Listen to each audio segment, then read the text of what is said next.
There's a chart I saw recently that I can't get out of my head. A Harvard business professor and economist asked more than 5,000 Americans how they thought wealth was distributed in the United States. This is what they said they thought it was.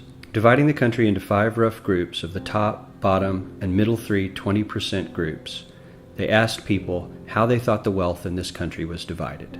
Then he asked them what they thought was the ideal distribution, and 92%, that's at least 9 out of 10 of them, said it should be more like this. In other words, more equitable than they think it is. Now that fact is telling, admittedly, the notion that most Americans know that the system is already skewed unfairly. But what's most interesting to me is the reality compared to our perception. The ideal is as far removed from our perception of reality as the actual distribution is from what we think exists in this country. So ignore the ideal for a moment. Here's what we think it is again. And here is the actual distribution. Shockingly skewed. Not only do the bottom 20% and the next 20%, the bottom 40% of Americans barely have any of the wealth. I mean, it's hard to even see them on the chart. But the top 1% has more of the country's wealth than 9 out of 10 Americans believe the entire top 20% should have. Mind-blowing. But let's look at it another way, because I find this chart kind of difficult to wrap my head around. Instead, let's reduce the 311 million Americans to just a representative 100 people. Make it simple.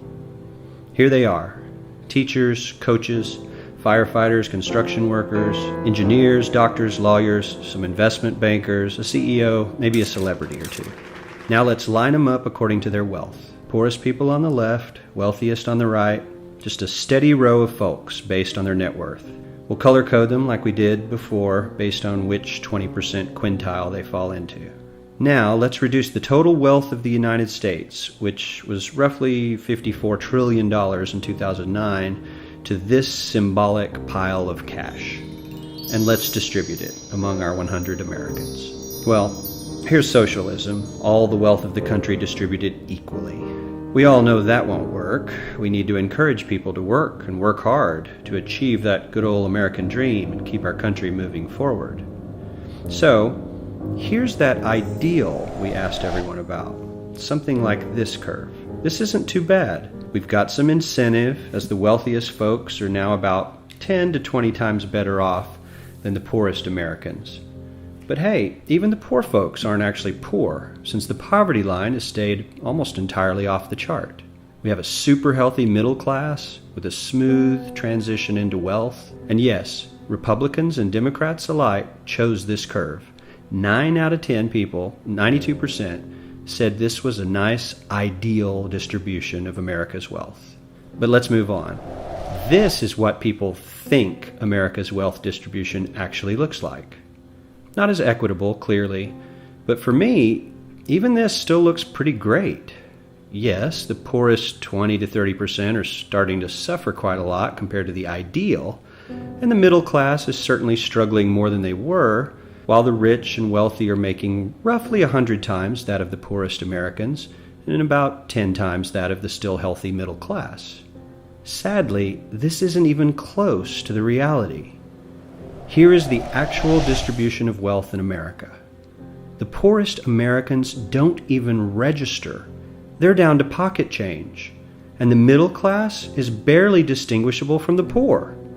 In fact, even the rich between the top 10 and 20 percentile are worse off. Only the top 10% are better off.